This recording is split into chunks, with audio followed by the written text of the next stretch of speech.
que hemos encarado acá por nuestro canal de YouTube. Hoy vamos a hablar un poquito de la historia, un tema que siempre me gusta tocar y volver sobre él. Hay una frase de un periodista y escritor español y poeta también. Bueno, creo que se le atribuye a él. Francamente, no estoy absolutamente seguro que sea así, que es Manuel Alcántara, pero que no es lo importante es la frase. Esto de estar haciendo citas parece una casa de putas. Lo importante es lo que el hombre ha dicho, o el que sea que lo haya dicho. Y referido a este tema de la historia, dice: lo curioso no es cómo se escribe la historia, sino cómo se borra. Me parece fundamental este tema. Tuvimos un problema de reverberancia y lo solucionamos. La historia, como también siempre se ha dicho, muy repetida y remanida la frase, es la historia la escriben los vencedores.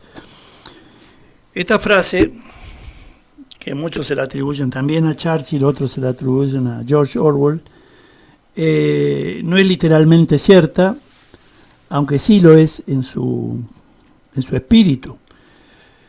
La historia, en todo caso, la describen, la sesgan y la publican los vencedores, que es otra cosa. Debemos entender que los vencedores no son solo aquellos que triunfan en un campo de batalla, porque no nos aferraremos al paradigma, entre paréntesis, palabra que le encanta a los postmodernistas, a los postestructuralistas y progres, tan comunes en estos momentos, artífices de la pestilente barbarie inculta que hoy pulula. La vemos a rato. Del militar abnegado que vence al opresor, los Leónidas, los Wallace o San Martín han quedado paradójicamente en la historia. Heródoto, el padre de la historiografía, finalmente, vivió hace 25 siglos y era intelectualmente mucho más honesto que los patéticos revisionistas actuales.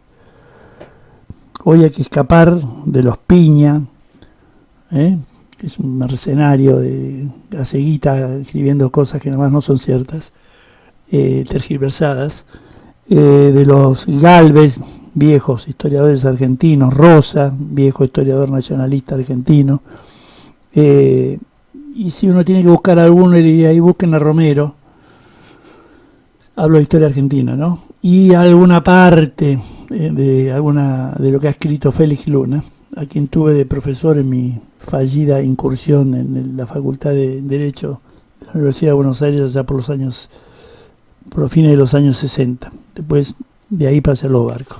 Bastante otra historia diferente. Bueno, que no viene al caso.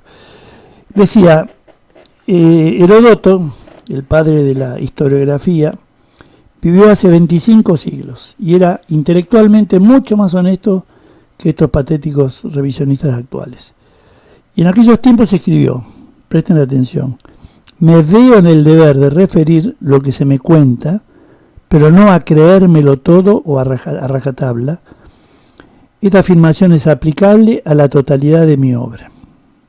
Eso fue lo que dijo este buen hombre. Desde entonces encontramos a lo largo del tiempo una gama amplia de autores que van desde aquellos que escriben la historia con mayúscula hasta aquellos que escriben historietas. Y bueno, sería bueno que esto la gente no lo confundiera. Ahora, ¿acaso los primeros son infalibles y absolutamente objetivos? Por supuesto que no. Pero son intelectualmente honestos y no manosean sus descripciones para adaptarlas a una ideología que pretenden instaurar, que es tan común en estos tiempos. Pero si ustedes lo ven, cualquier periodista de estos de televisión o de radios o de los diarios sale escribiendo un libro de historia. Un delincuente como Tata Joffre sale escribiendo de historia argentina del siglo XX, pero cosas vergonzosas. Pero ya me voy, como siempre me voy por las ramas.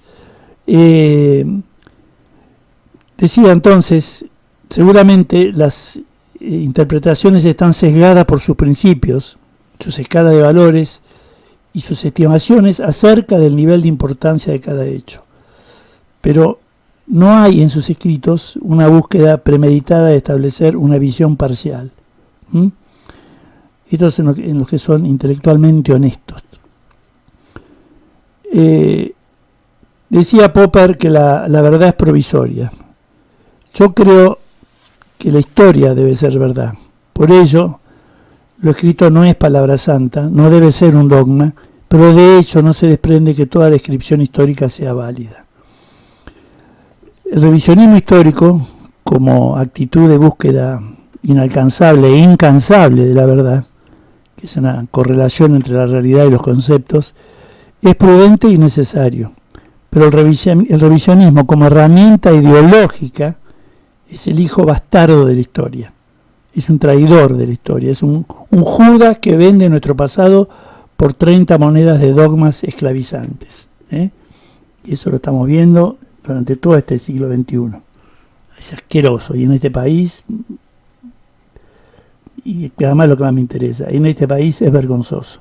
Y en la historia mundial también, como te cuentan la historia de cómo fue lo de Irak y cómo fue lo de Afganistán, y acá la historia de los desaparecidos y toda esa fantasía y basura que se ha hecho solo por dinero.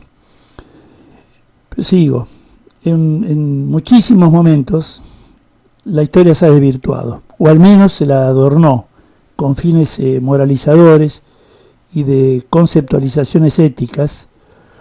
Quizás esto sea un defecto genético heredado de sus padrastros, ¿no? De los mitos y las leyendas, no lo sé.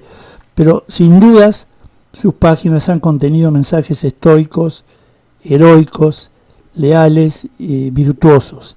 Incluso nuestra propia historiografía clásica argentina, la de Mitre, la de Bartolomé Mitre, tiene sus bemoles, los cuales se entienden desde el contexto de un país en el que el 40% de sus habitantes eran inmigrantes extranjeros y en el que se pretendía crear una identidad nacional. Me gustaría dejar claro que no estoy de acuerdo con este manoseo mitrista, pero entiendo el porqué de su lógica como herramienta efectiva en la construcción del ser nacional, esto puesto entre comillas, el ser nacional, como un instrumento destinado a unir a diferentes razas, credos, ideologías, bajo un concepto en común que era bajo la idea de la patria. Pero así como no creo que Fidias estuviese feliz de la vida cuando enfrentó a los persas en las Termópilas, consciente de que no iba a salir vivo de ahí, tampoco me imagino al sargento Cabral diciendo muero feliz, hemos vencido al enemigo. Es un pelotazo, un pelot absurdo que nos enseñan desde que vamos al colegio primario. No sé si todavía siguen con ese manual pelotudísimo para los pibes de hoy. Los hechos fueron ciertos, las entregas fueron loables, pero estos adornos románticos son solo un instrumento ético y estético. No tiene importancia qué es lo que dijo Cabral o dijo algún otro, que le dicen que dijo algún otro tipo en algún momento de una batalla. Ahora bien, desde mediados del siglo XX, luego del fracaso estrepitoso del socialismo-comunismo en el mundo, sus ideólogos cambiaron el objetivo y en lugar de continuar la lucha política, escucharon las ideas de Gramsci cuando decía que, acá lo parafraseo lo que dijo Gramsci, la conquista del poder cultural es previa a la del poder político. Y esto se logra mediante la acción concertada de los intelectuales infiltrados en todos los medios de comunicación, expresión y universitarios. Les cierro ahí las comillas de lo que dijo Gramsci y les pregunto, ¿les suena conocido? Y digo, y actuando en consecuencia, tomaron por asalto la educación y la cultura. Lo que hicieron los K. Argentina, obviamente, como dije, lo que hicieron los K, no estuvo exenta de esta desfiguración maniquea de la historia. patentizada, por ejemplo, en la exaltación de Juan Manuel de Rosas, el menoscabo de Roca o de Sarmiento. Estos no eran ningunos santos inmaculados, ni Roca ni Sarmiento, pero más allá de sus errores y pecados fueron sin dudas los constructores del momento de mayor esplendor de la Argentina. Eso es innegable.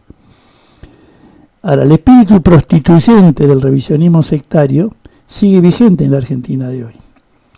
Los hechos aberrantes y desgraciados de los 70, que en realidad empezaron bastante antes, porque empezaron en los 50, no deben repetirse nunca más.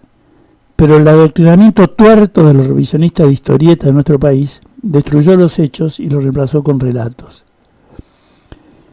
Y George Orwell decía, acerca de la lógica del Ministerio de la Verdad, si ustedes recuerdan en su libro, quien controla el presente controla el pasado, y quien controla el pasado controlará el futuro.